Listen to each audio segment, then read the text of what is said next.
오늘이 역대상 2장 말씀을 가지고 유다를 넘어 다윗까지라고 하는 제목으로 묵상 나눔하도록 하겠습니다. 오늘 본문 1절로 55절 말씀인데 유다 지파의 계보에 대해서 나와 있습니다. 이스라엘 즉 야곱의 이름이 이스라엘이라고 하는 민족의 이름이 되고 그 12아들이 12지파를 이루었습니다. 먼저 3절로 8절에는 유다의 자손들에 대해서 나와 있습니다. 이어 이스라엘의 넷째 아들 유다의 족보가 이어지는데 르우벤이 중심이 되지 못한 것은 그가 아비의 침상을 더럽혀 장자의 명분을 잃었기 때문입니다. 유다는 며느리 다말과의 관계를 통해서 베레스를 얻게 되고 아가는 전리품 일부를 훔치고 숨겼다가 패가 망신하게 됩니다. 두 번째 9절로 17절은 다윗의 가계에 대해서 나와 있습니다. 헤스론의 세 아들 중에서 둘째인 라멕 계보를 통해서 다윗이 출생하게 됩니다. 다윗은 이새의 가문의 7째 아들이었어요. 세 번째 18절로 24절에는 헤스론의 자손에 대해서 나와 있습니다. 헤스론의 나머지 자손들의 명단인데요. 여기서 헤스본의 아들 갈렙은 가나안 정복과 관련한 여분네 아들 갈렙과는 다른 사람입니다. 그의 아들 훌은 출애굽 당시 아론과 함께 모세의 손을 받쳐주었던 그 훌이며 그의 아들 브살렐은 모세의 성막 건축을 주도했습니다. 네 번째 25절로 41절에는 여라무엘의 자손에 대해서 나와 있어요. 세사는 아들이 없고 딸들만 있었습니다. 아들로 기록된 알레는 딸의 이름이에요. 그는 가계의 기업을 잇고 계보를 이어가기 위해서 자신의 딸을 애굽 출신의 남종 야르하와 결혼하게 하여 계보를 이어가게 됩니다. 마지막으로 다섯 번째 42절로 55절에는 갈렙의 자손에 대해서 나와 있습니다. 본문에는 여라무엘의 아우 갈렙의 족보에서 빠진 부분이 추가되었는데 야베스 성읍에는 서기관 족속들이 살았습니다. 본문이 우리에게 주는 교훈이 있는데요. 첫째로 하나님의 섭리하심과 은혜를 기억하라는 것입니다. 먼저 이스라엘의 12지파를 생각해 봅니다. 이스라엘의 12지파는 사실 야곱 가정의 불행과 고통을 통해 세워졌습니다. 이스라엘의 12지파가 된 12아들이 친자매인 레아와 라헬 그리고 그들의 몸종이었던 비라와 실바를 통해서 태어났기 때문이에요. 야곱의 12아들은 야곱의 편애로 인해서 수많은 고통 속에서 서로를 미워하며 반목하고 질시했습니다. 그러나 하나님은 야곱 가문의 비극을 하나님의 섭리하심 가운데 이스라엘의 12지파로 우뚝 세워주셨습니다. 둘째로 유다가 다말을 통해서 베레스를 얻은 사건이에요.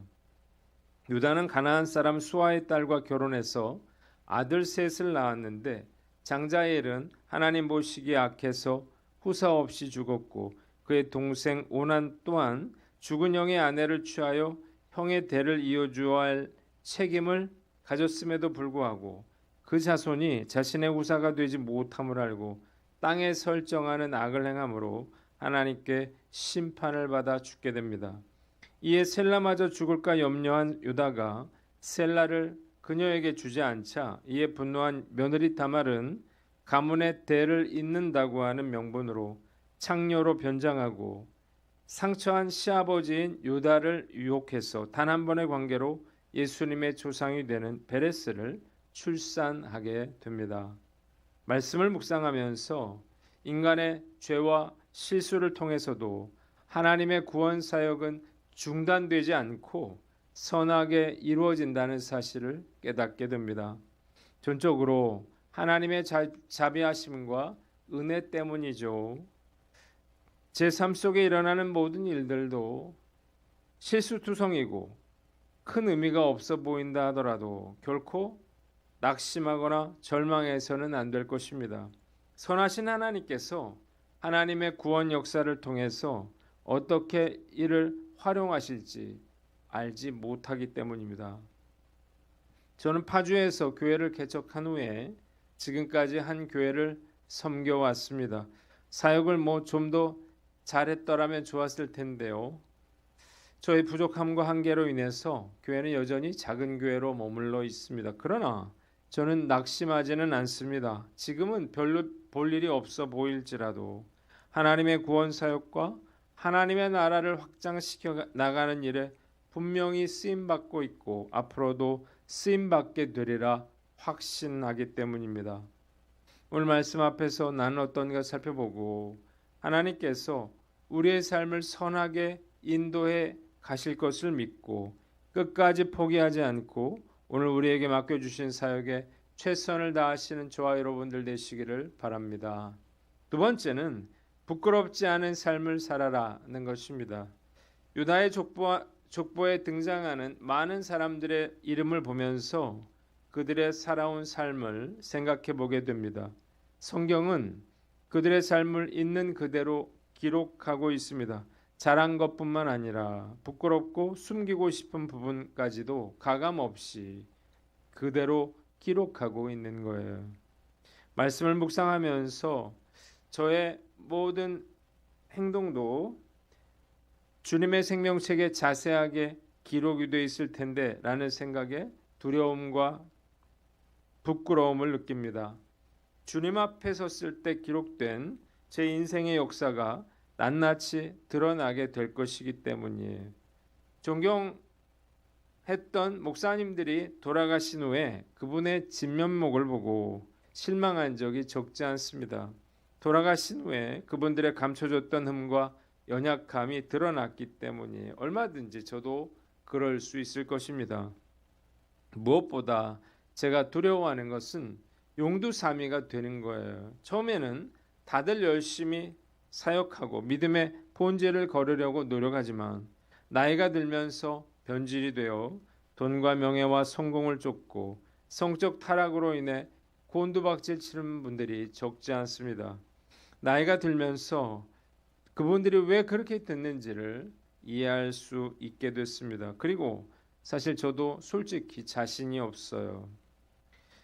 저도 얼마든지 그렇게 될 수 있을 것이기 때문입니다. 말씀 앞에서 매일 제 자신을 돌아보고 말씀을 삶에 적용하며 살아야 할 것입니다. 사람들을 속이고 심지어 나 자신을 속일 수 있을는지는 몰라도 결코 주님의 눈을 속일 수가 없을 것입니다.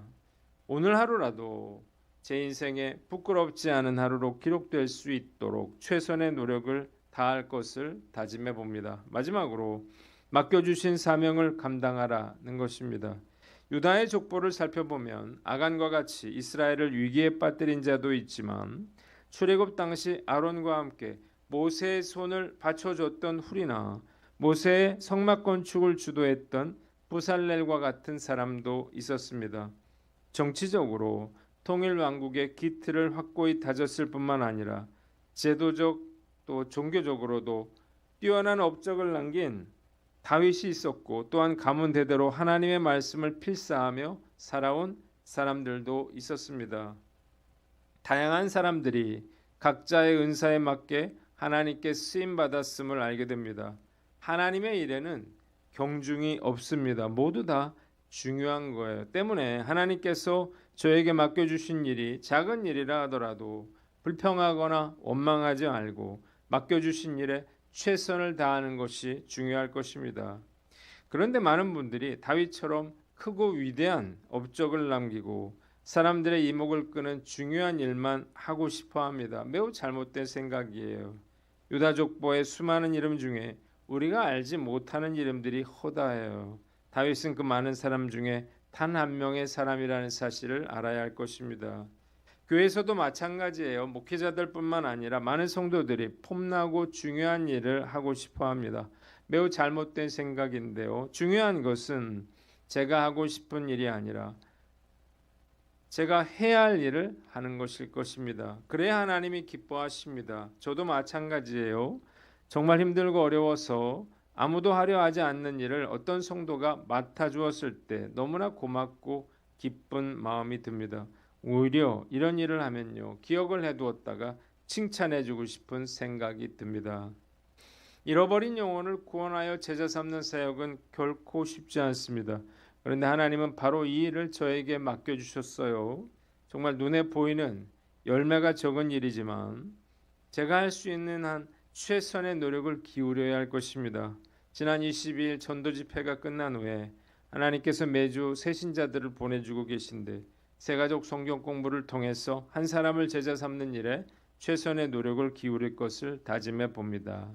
기도하겠습니다.